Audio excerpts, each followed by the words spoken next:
තියෙන එක ජීවිතයයි. අය මේක එන්නේ නැහැ. මෙච්චරම තමා අවුරුදු 20ක්ද 30ක්ද 40ක්ද 50ක්ද 60ක්ද ජීවත් වෙයි.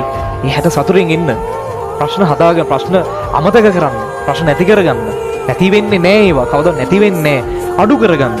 ඒ නිසා සතුට අංගයක Tamanට ආදරය කරන්න. Tamanට ආදරය කරන්න. මොකද Taman හින්දා තමා Taman හොඳින් හිටියොත් තමා මේ මෙන්ටල් හෙල්ත් එක හොඳට තිබ්බොත් තමා ෆිසිකලිත් හොඳට හැදෙන්නේ. මිනිස්සු වාට ආකර්ෂණය වෙන්නේ. ධනය වාට ආකර්ෂණය වෙන්නේ. ඔයාට මේ හැම කරන කියන හැමදේම හරියන්නේ. ඔයා සතුටින් ඉද්දි නෙමෙයිද බලන්න. කරන කියන හැමදේම හරියන්නේ සතුටින් ඉද්දි. ඒ නිසා දුකින් ඉද්දි පුතේ කිසි වැඩක් කරන්න බෑ. ඒ නිසා ජීවිතේ හදාගන්න මේ පාරවල් දෙකක් තියෙනවා. ඒක තියෙන්න තියෙන ඔයාතේ. ඒ නිසා කම්මැලිකම මේ හැමදේම අයින් කරලා හරි පාරට වැටෙන්න. ගොඩ යන්න පුළුවන්.